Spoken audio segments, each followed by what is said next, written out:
Hi guys, welcome to week 3 of fiction. As you can kind of notice, since our weeks run Wednesday through Wednesday, this will bleed into week 4. So really, we have 8 weeks of the course, but our final week will really look like week 7.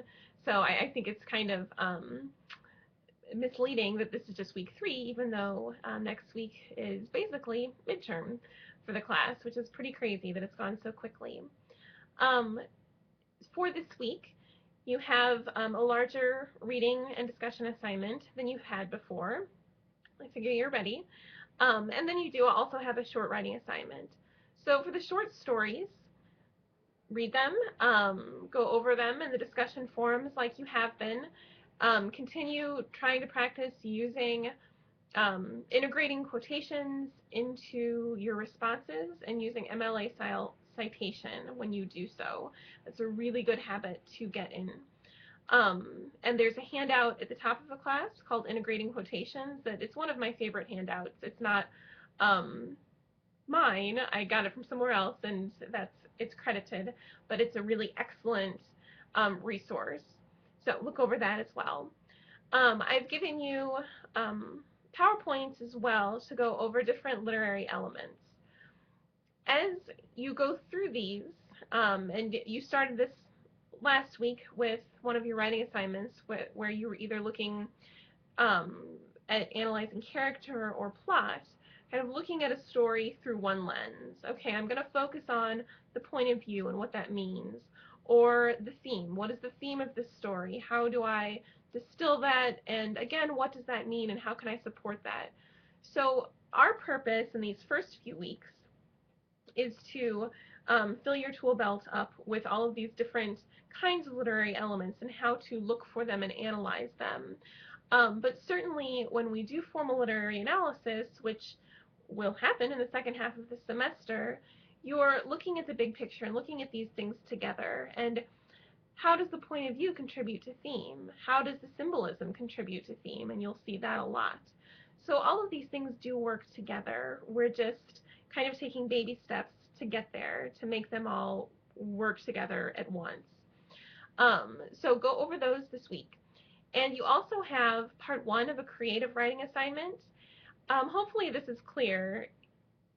If you look at the assignment, you have 2 choices for a creative writing prompt. You'll choose one this week, you'll choose the other next week. So you're going to do both of them. It's just up to you to choose which one you want to do first. One of them is you'll be writing, kind of rewriting a story that you've read so far in this class from a different point of view, from a different character. And you want to try as best you can to employ the same style and tone of the author. The other creative writing that you will do is writing a part 2 to a story that you've read. So wherever the story left off in your fiction textbook, you're writing a part 2. So for both of these assignments, they should be 2 to 3 pages, kind of however long they need to be.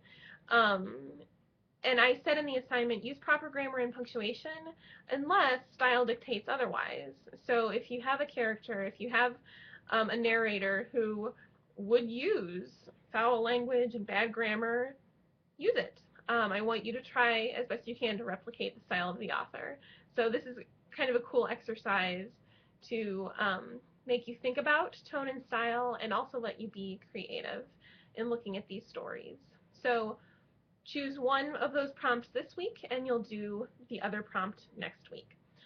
That's mainly it for this week. A lot of reading, a little bit of writing, and go over all of those PowerPoints and kind of try to get a grasp of what these different literary elements are so you can start using these elements in your vocabulary as you talk about literature and as you write about literature. So just keep going. So you know for the rest of the semester, next week you'll know that you have that short creative writing assignment. And then the second half of the semester, we'll really focus on writing literary analysis papers. And I've provided a PowerPoint this week that kind of goes over an introduction to how to do that. And I've given you in the assignment the pages in the Art of the Story that go over that as well, if you'd like to get kind of a jump start on thinking about how to write a literary analysis. And we'll talk about that more next week.